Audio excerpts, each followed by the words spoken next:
배달교 성도 여러분, 한 주간도 평안히 잘 보내고 계시는지요? 오늘도 수요 예배를 온라인을 통해서 예배를 드리겠습니다. 계속해서 우리가 열왕기상 말씀을 살펴보고 있습니다. 여러분들도 뉴스를 통해서 접하셨겠지만 한 1, 2주 정도 됐나요? 영국의 여왕이었던 엘리자베스 2세 여왕이 서거를 하고 그 아들 찰스 황태자가 왕위를 물려받았습니다. 나이 70살이 되어서 말입니다. 장자, 맏아들이었기 때문에 당연직으로 승계를 받았습니다. 그런데 왕이 되고 나서 서류에 사인을 하는 모습을 보고 그 모습이 이제 뉴스에 나왔는데 많은 국민들이 실망을 하기도 하였는데요. 가뜩이나 나이도 많은 데다가 예전에 그 부인과의 부적절한 관계를 지내다가 결혼한 것, 그리고 또한 그 사인을 하면서 보인 그 비매너적인 것 때문에 국민들의 지탄을 받고 있는 모습을 보곤 하였는데요.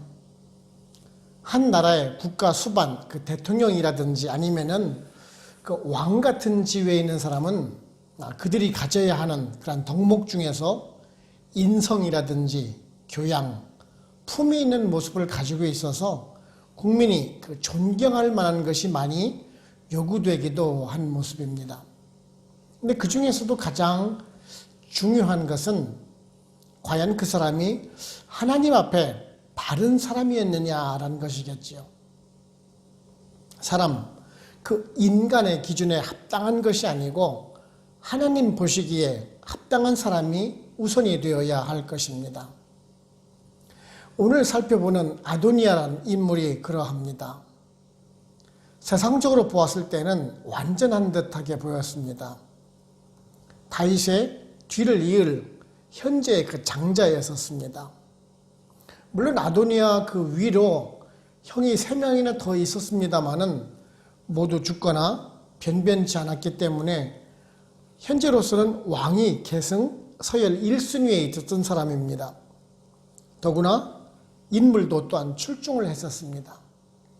또한 오늘 말씀을 보시게 되면은 그 아버지 다윗의 마음을 섭섭한 일이 없게 할 정도로 충직한 아들이었었습니다. 그리고 또한 많은 신하들이 신망도 또한 두터웠던 것 같습니다. 그런데 하나님께서 원하시는 왕은 아니었었습니다. 외모나 그러니까 인간적인 능력이 아니라 그의 중심이 하나님께 있지 않았기 때문입니다. 결국은 이 아도니아의 반역은 무의로 돌아가게 되고요. 하나님의 뜻과 섭리에 따라서 다음 왕위는 그 하나님께서 선택하신 그 솔로몬에게 돌아가게 됩니다. 이제 그 아도니아가 반역하여서 그 다윗의 그 왕권을 흔들고 있는 모습을 살펴보면서 우리들에게 어떤 은혜를 주는지 한번 알아보도록 해보겠습니다. 첫째는 하나님께서는 겸손한 자를 사용을 하십니다. 오늘 말씀 5절을 보시게 되면은 그때에 핫깃의 아들 아도니아가 스스로 높여서 이르기를 내가 왕이 되리라 하고 자기를 위하여 병거와 기병과 호위병 50명을 준비하니라고 말씀을 하고 있습니다. 이제 나이 70이 다 된 다윗이 노쇠하에서 국정을 제대로 돌볼 수 없다라는 그 사실을 안 그 아들 아도니아는 스스로 왕이 되고자 했었습니다.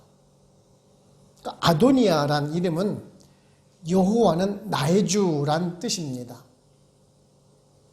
아버지 다윗은 분명 그 아들 아도니아가 여호와 하나님에 대한 그 주권을 인정을 하고 이름에 걸맞는 삶을 원했기 때문에 그런 이름을 지어주었을 텐데요.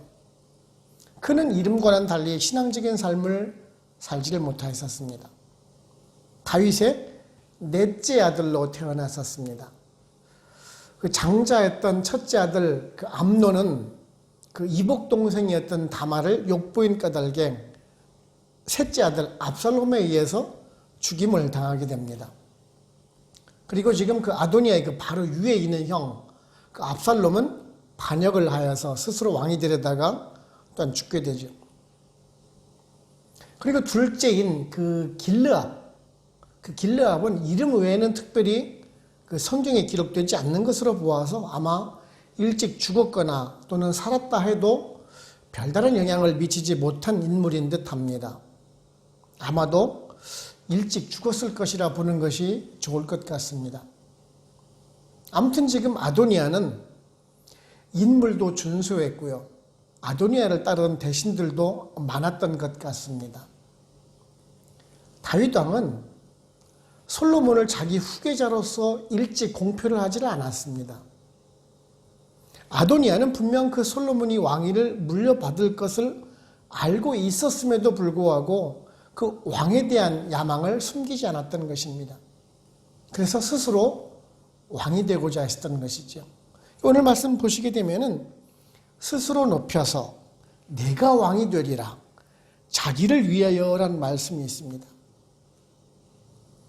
스스로 왕이 되고자 하는 강한 의지를 드러낸 것입니다.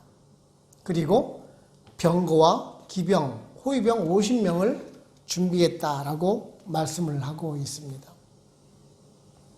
왕이 행차를 할 때 그 위엄을 자랑하기 위해서 사용되는 것들입니다. 그리고 아주 치밀하게 즉위식을 준비를 하게 됩니다.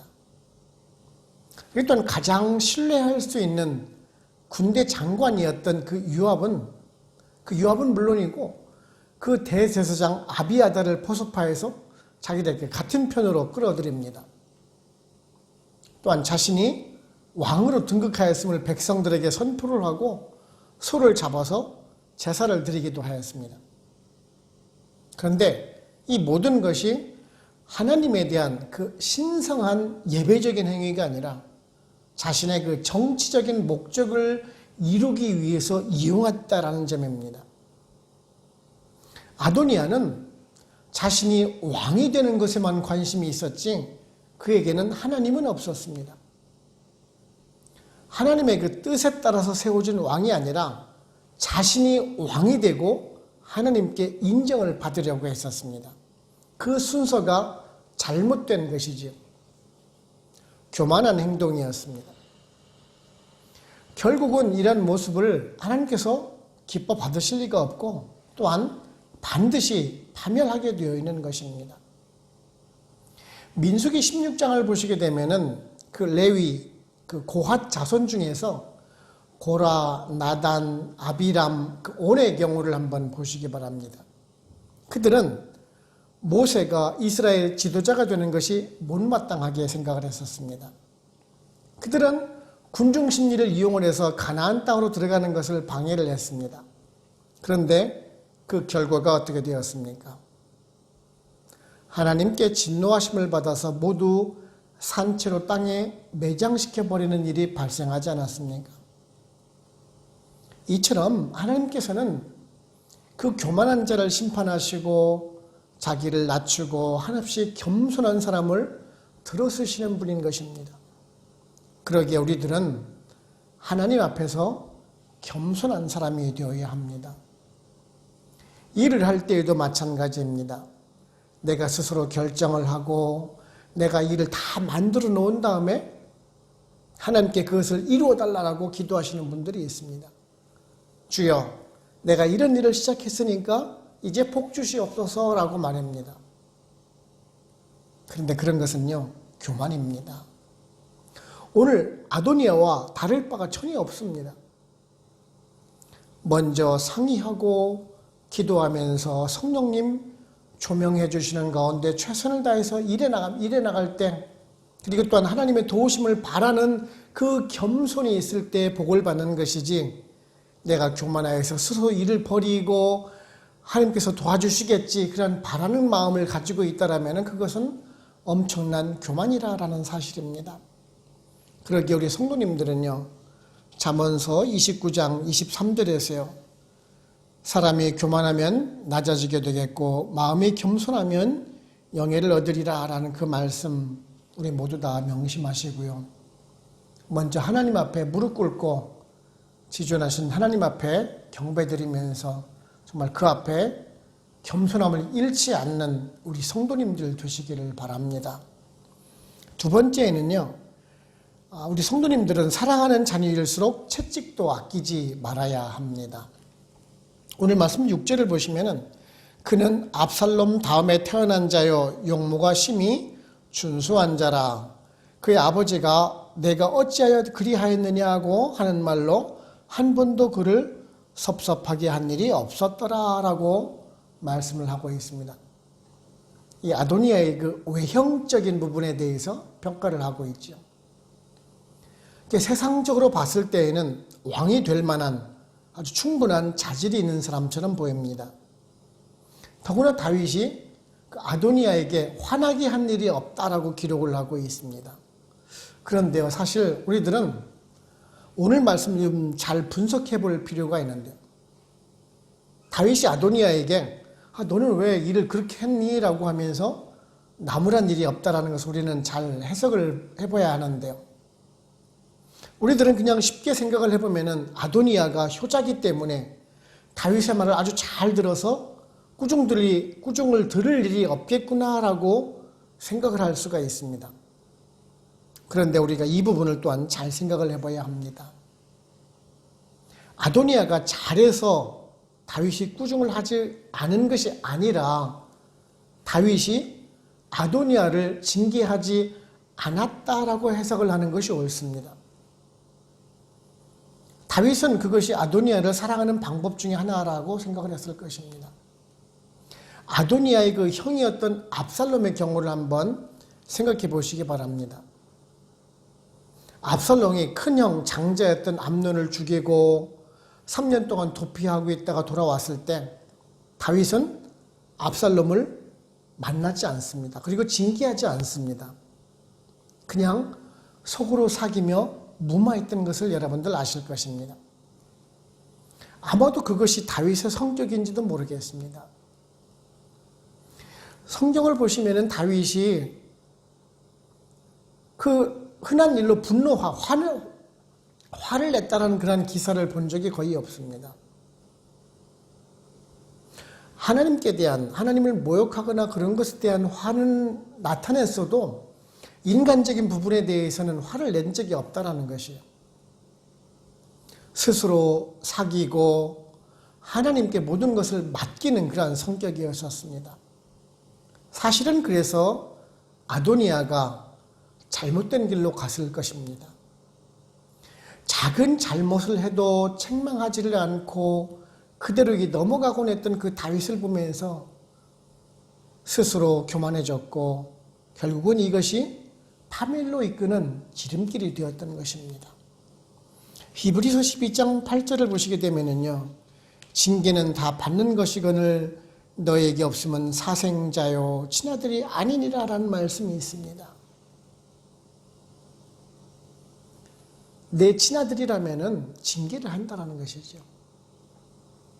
그 신정 왕국의 왕으로서 기틀을 다지고 주변 국가를 복속시키는 아주 용맹한 왕이었지만은 한 가정의 아버지로서는 부족한 모습을 보여주고 있는 모습을 보실 수가 있습니다.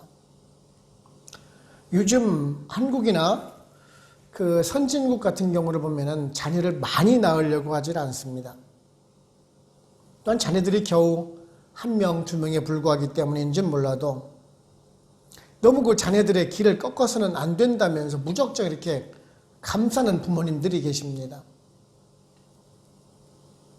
교회도 보게 되면은요, 뭐 집에서는 어떻게 키우는지 몰라도 정말 교회만 오면은 천방지축 날뛰면서 말썽을 피우고 있는 그런 자녀들을 심심치 않게 봅니다. 교회에서 아무리 사고를 쳐도요, 부모님들은 그저 그냥 흐뭇한 눈길로만 바라만 보시지 나무라지 않는 그날을 부모님들을 보게 됩니다. 과연 그런 방법이 옳을까요? 아닙니다. 결국 오늘 보시는 그 아도니아와 같이 자신밖에 모르는 그런 교만한 마음을 심어주게 되고요. 독립심이라든지 사회성이 전혀 없는 그런 독불장군식 자녀로 성장해 나간다는 사실을 정말 왜 모르는지 모르겠습니다. 사랑하는 성도 여러분, 우리들의 자녀는요, 비록 육신적으로는 우리의 피를 가지고 태어난 것이지만은 하나님께서 허락하시고 위탁하신 자녀라는 사실을 잊지 마시기 바랍니다. 매를 들어서 훈육하는 것만이 꼭 그 육체적으로 고통을 가하는 것만은 아닙니다. 말라서 타이르고 잘못된 길을 갈 때는 지체 없이 경계하고 또한 견책할 수가 있어야 합니다. 물론 자녀를 혼내는 것만으로 부모의 마음이 아플 수가 있습니다. 당연합니다. 왜 안 그렇겠습니까? 하지만 하나님의 말씀대로 훈육시키는 것은 바로 성경적인 것입니다. 하나님의 귀한 자녀로 성장시켜 가는 것도 또한 부모의 몫이고 성경에서 가르치는 진리이기 때문에 그렇습니다. 잠언서 13장 24절에서요. 매를 아끼는 자는 그의 자식을 미워함이라 자식을 사랑하는 자는 근실이 징계하느니라 라는 그 말씀 우리 모두 다 잘 기억하시고요. 그 사랑하는 자녀를 하나님의 말씀과 도리 위에서 바로 세우기 위해서 훈계와 채찍을 아끼지 마시고 그것이 결국은 자녀를 살리는 길임을 명심하시고 더욱 하나님의 말씀대로 키워나가시는 여러분들 되시기를 바랍니다. 세 번째는 우리 성도는 바른 길을 갈 수 있는 사람이 되어야 합니다. 오늘 말씀 7, 8절을 보시면은 아도니아가 스루야의 아들 요압과 제사장 아비아달과 모이하니 그들이 따르고 도우나 제사장 사독과 여호야다의 아들 브나야와 선지자 나단과 시므이와 레이와 다윗의 용사들은 아도니아와 같이 하지 아니하였더라라고 말씀을 하고 있습니다. 지금 보면은 반역한 아도니아를 따르는 사람과 그렇지 않은 사람들이 나누어져 있죠. 두 부류로 나뉘어진 모습을 보실 수가 있습니다.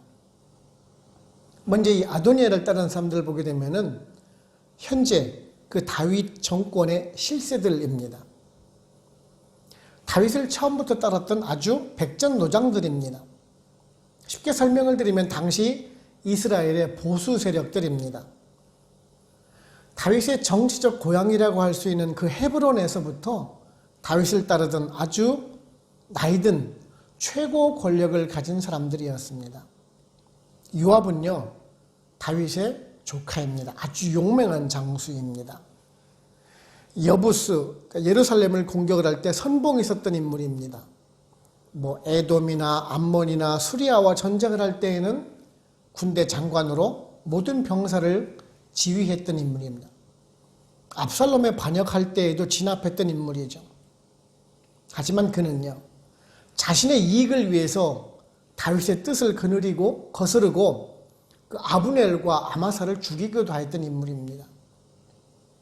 아도니아는 이런 요압이 자신의 편에 서 있을 때 아주 군사적으로 큰 힘이 될 것이라고 생각을 했을 것입니다. 왜 안 그렇겠습니까? 군대 장관인데요. 그리고 또한 제사장 아비아달은 어떤 사람입니까? 그 사울 왕이 대제사장이었던 아히멜렉과 그의 가족들을 살해할 때 이제 겨우 살아남아서 에봇을 가지고 다윗에게로 도망을 왔던 인물입니다. 그리고 또한 이제 다윗이 왕이 올랐을 때 사독과 함께 대제사장의 업무를 수행했던 인물입니다. 압살롬이 반역을 했을 때는 사독과 함께 그 언약궤를 메고 다윗을 따를 정도로 다윗에게는 충성을 다하던 사람이었습니다. 사독과 함께 늘 같이 기록이 됩니다. 그런데 사독이 그 뒤에 기록되고 있는 것으로 보아서 아비아달은 선임이었던 것 같습니다.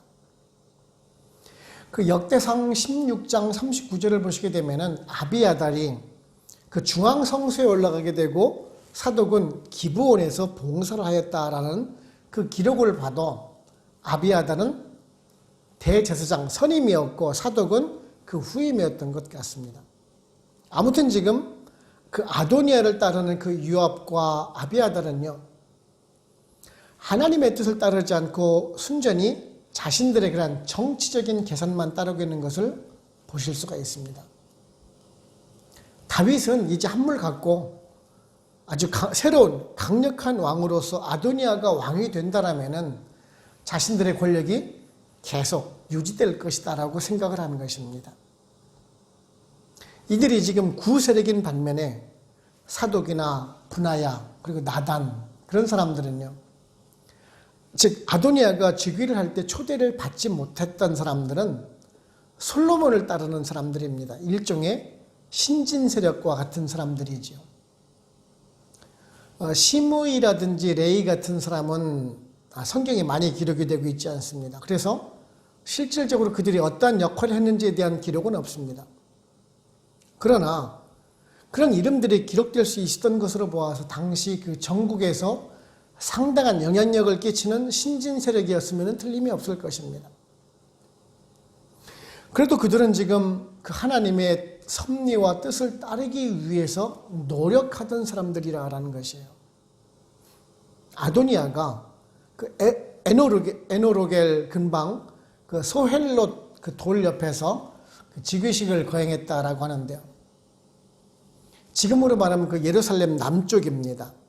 예루살렘을 중심으로 해서 흰놈 골짜기와 기드론 골짜기가 갈라지게 되어 있죠. 그 만나는 곳에서부터 즉 예루살렘 중심부터 약 한 200m 남쪽에 떨어진 그 샘이 있는 곳입니다. 당시에 그 샘, 그 우물이 있는 곳에는 정보 교환의 중심지입니다. 많은 백성들이 물을 길러 오죠. 기브온 샘은 좀 오른쪽에 먼 곳에 떨어져 있기 때문에 백성들의 마음을 얻기 위해서는 지금 그 최적의 장소를 선택하고 있는 것이 분명합니다. 그런데 지금 우리들은 이런 모습을 보면서 정말 그 인간적인 방법은 분명 성공할 것 같고 정말 잘 될 것 같은 길을 가고 있는 것 같은데요. 하나님께서 원하시지 않는 길은 반드시 패망한다라는 것이에요. 이치적으로 봤을 때 정말 지금 완벽한 시나리오지 않습니까? 다윗 그 뒤를 이을 그 장자의 명분도 있습니다. 인물도 출중합니다. 군대 장관에다가 대제사장이 지금 따르고 있는 상황입니다. 위험까지 갖추고 있어요. 그럼 분명 성공할 것 같지가 않습니까? 하지만 다윗 왕의 허락을 받은 것도 아닙니다. 물론 솔로몬을 내정한 것도 알고 있었죠.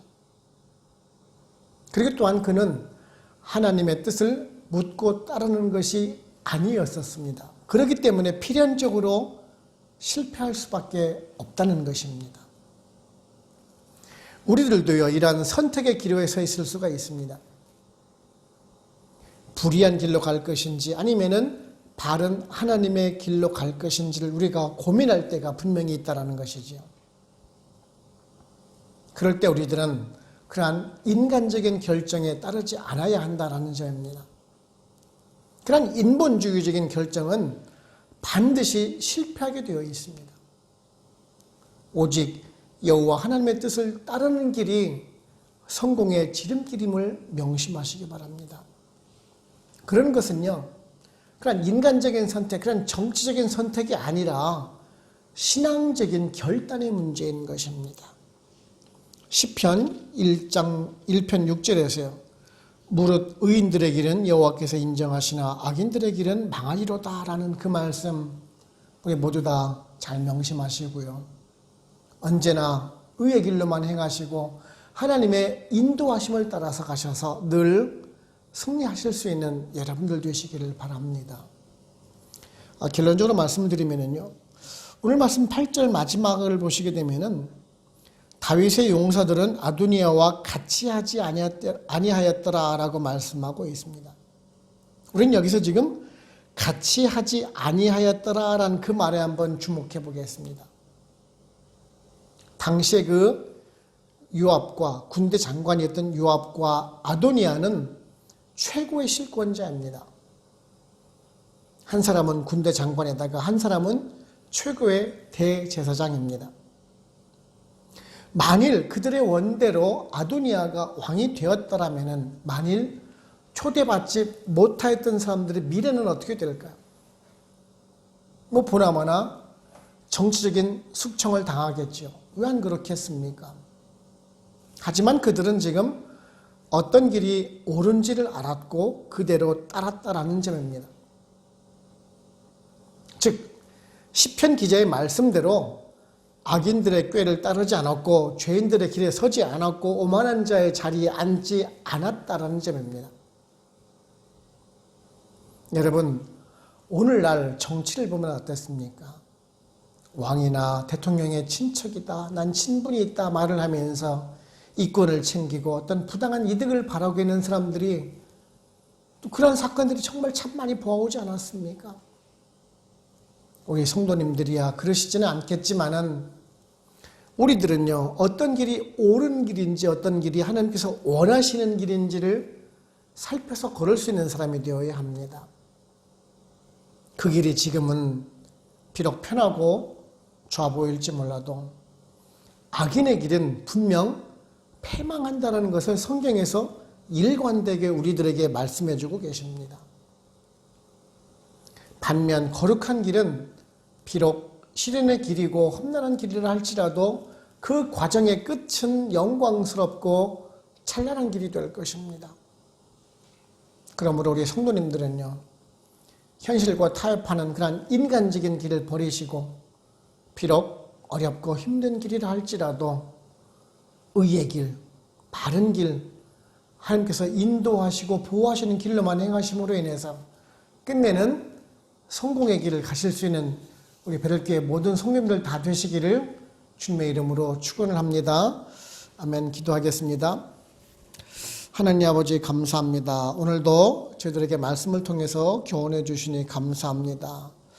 아도니아가 스스로를 높이고자 반역을 하고 있는 모습을 우리가 살펴보면서 정말 또한 오늘 그 자기들의 그 기득권을 지키기 위해서 아도니아와 같은 편에 서고 있는 모습을 우리가 살펴보면서 혹 우리들도 그런 인간적인 잘못된 판단을 하고 있지 않나 한번 되돌아보게 됩니다.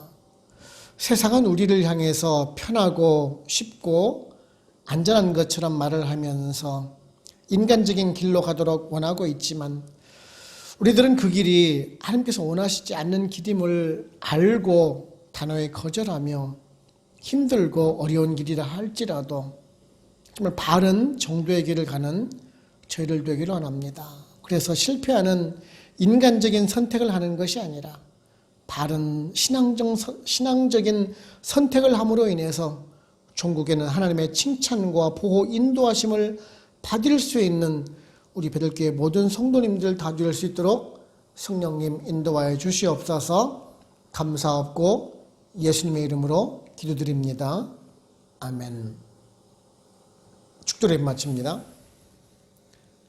지금은 우리를 죄에서 구원하시는 예수 그리스도의 은혜와 하나님 아버지의 크고 크신 사랑하심과 성령님의 인도하시고 역사하시고 우리와 같이 교통하심이 베델 한인교회 모든 성도님들과 그들의 가정과 직장, 사업체 그리고 선교지와 베델 교회 위에 지금으로부터 영원토록 함께 합시기를 간절히 축원하옵나이다. 아멘.